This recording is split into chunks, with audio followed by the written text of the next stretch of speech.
The alarm in USP Florence ADX was screaming so loudly that it felt like the whole prison was shaking. Red lights flashed across the concrete hallway, and guards in black armor rushed past each other with panic in their eyes. Something impossible had happened, something no one ever believed could happen inside the most dangerous prison in America. A man who had been locked alone for 23 hours a day inside a steel and concrete box was somehow outside his cell. No one knew how. No one knew why. But the cameras showed it clearly. He was standing in the hallway, calm and waiting. His name was Marcus Hale. For years, guards whispered about him, about how he never spoke, never yelled, never asked for anything. But now, in the most secure prison in the entire country, the Alcatraz of the Rockies, he was free inside the walls. And as the guards surrounded him, Marcus slowly lifted his head and smiled. And that was the moment the lights suddenly went out. The entire prison swallowed by darkness. A guard screamed. Then, silence. What happened next would shake the whole country. But before you can understand how Marcus Hale ended up standing in the dark hallway of America's toughest Supermax prison, you need to know how this story really began. It started long before the alarms, long before the blackout, long before the smile. It began on the day Marcus arrived at ADX Florence, years earlier, when he first stepped into a place built to break even the strongest minds. Marcus arrived at the front gates on a cold Monday morning. Snow covered the Rocky Mountains like white armor, and the air was thin and sharp.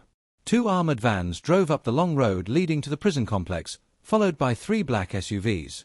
Inside one of those vans, Marcus sat chained from wrist to ankle. Heavy steel cuffs, connected to a thick chain around his waist, kept him from moving more than a few inches. A U.S. Marshal sat quietly next to him. "You know where you're going, right?" the Marshal asked. His voice was calm but stiff. Marcus didn't answer. "You're going to the place where the worst of the worst go," the Marshal continued. "Terrorists, spies, cartel bosses, people who think rules don't apply to them. ADX Florence isn't like normal prison. You'll spend 23 hours a day in a cell made of concrete. You'll eat alone, shower alone, exercise alone. You don't talk unless spoken to. You don't move unless told." Still, Marcus said nothing. The Marshal looked at him for a long moment, then added quietly, "You're not getting out of this place. No one does." The van doors opened with a metallic hiss as they reached the intake building. Cold air rushed in. Marcus stepped out, and for the first time, he saw the prison that would swallow years of his life. ADX Florence looked less like a prison and more like a fortress built into the earth. Tall gun towers watched from every corner. The walls were thick, pale concrete. There were no large windows, just tiny dark slots. Everything felt quiet, too quiet, like even the wind was afraid to make noise. Hope died here. That was the truth. Inside the intake room, guards scanned Marcus from head to toe. They spoke to each other in short, sharp sentences. Supermax protocol. Full restraints. High-risk classification. Marcus didn't fight the process. He didn't look scared. He only watched everything carefully, as if studying every detail of his new world. A thick steel door slid open, revealing a long hallway with bright white lights. The walls were spotless, the air smelled like disinfectant, and the entire building felt colder than the outside snow. A guard pointed. "Walk." Marcus walked. He passed cell after cell, each one sealed like a tomb. Inside, he could sometimes see a shape, someone sitting on a bed, lying on the floor, or standing perfectly still like a statue. No one spoke. No one made a sound. The silence was heavy. Eventually, they stopped at a cell door marked D14. "This is you," a guard said. The door opened with a deep, slow groan that echoed down the hallway. Inside was a small concrete room, no bigger than a walk-in closet. A steel bed sat in one corner. A metal sink and toilet were bolted to the floor. A narrow window slit high on the wall let in a thin blade of light. "This is where you'll spend most of your life," the guard added. Marcus stepped inside. The door slid shut behind him with a thunderous slam. The sound of that door closing was like the world ending. For the first few weeks, Marcus said nothing to anyone. He followed every rule. He ate quietly. He exercised alone in a small fenced area they called the cage. Guards noticed how calm he always was, how he never complained, never got angry, never caused trouble. Some inmates threw things at guards. Some screamed all night. Some refused food. But Marcus stayed silent, day after day. One guard named Officer Daniels began paying attention to him. "That guy creeps me out," Daniels said one morning in the control room. He watches everything. Every little movement. Like he's studying us. Another guard shrugged. He's harmless. He does exactly what we tell him. Daniels shook his head. Harmless is not the word I'd use. But nothing happened for a long time. Months turned into years. Marcus followed the same routine. Wake up. Eat through the food slot. Exercise in the cage. Come back. Lights out. He was the perfect inmate. Until one night. It was almost midnight when Officer Daniels stopped outside Marcus's cell to do a routine check. He looked through the small security window. Marcus was sitting on the floor, but not in the middle like usual. He was sitting in the corner, facing the wall, almost touching it with his forehead. Daniels frowned. Hey, he called through the door. Get away from the wall. Marcus didn't move. Daniels felt a cold shiver run down his back. Hey! I said get. Marcus slowly turned his head and looked at him. Not angry. Not scared. Just staring. Daniels stepped back from the door. Something about the look made his heart beat faster. The next morning, Daniels told the warden what happened. The warden brushed it off. Inmates sit on the floor all the time, he said. You're overthinking it. But Daniels didn't believe that. And over the next few weeks, things got stranger. Sometimes officers would find Marcus standing in the exact same position at different times of day, facing the same wall like he was listening to something behind it. Sometimes he would draw tiny shapes on his bed with his finger, shapes no one could understand. The guards tried to talk to him, but he never replied. And then came the night when everything changed. It was just after 2 a.m.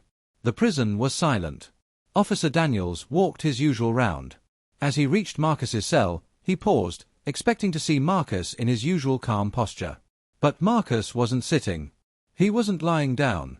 He wasn't standing by the door either. Marcus was gone. The cell was empty. Daniels froze in shock, staring through the small window again and again, hoping his eyes were wrong. But the cell was definitely empty. He stumbled back, slammed his hand on the alarm button, and shouted into his radio. Code red. Inmate missing. Cell D14 is empty. Repeat, D14 is empty. The guards rushed in. They checked the door. Still locked. They checked the walls. Solid. They checked the vent. Sealed. There was no hole, no crack, no broken metal, no sign of anything forced open. It was impossible. Nobody escaped from ADX Florence. Nobody. But before anyone could even begin to understand how Marcus disappeared, they heard a sound down the hallway. A heavy metal clang. Then another. Daniels grabbed his flashlight, his hands shaking.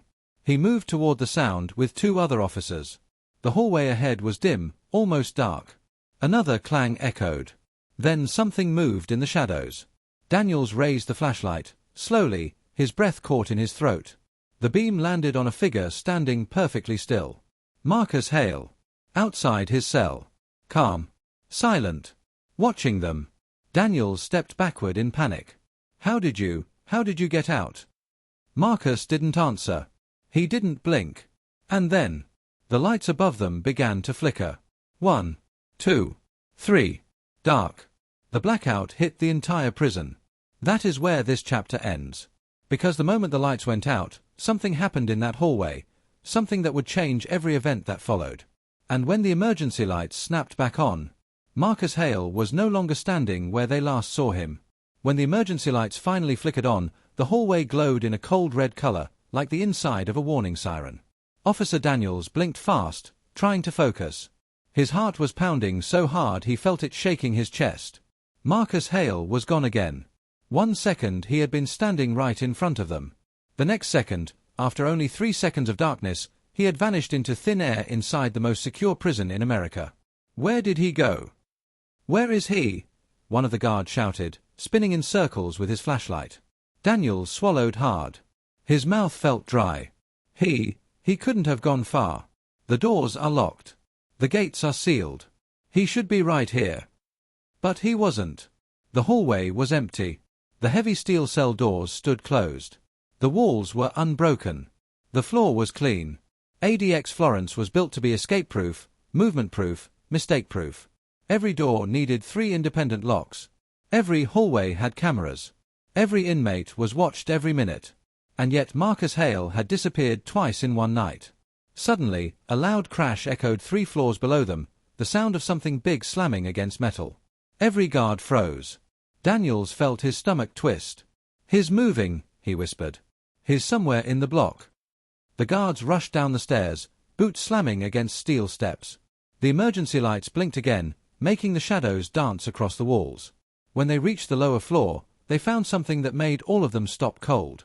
A cell door, one of the thickest, strongest doors in the entire prison, was dented from the outside. Not from someone trying to break out. From someone trying to break in. Daniels felt sweat gather at the back of his neck. What was he doing?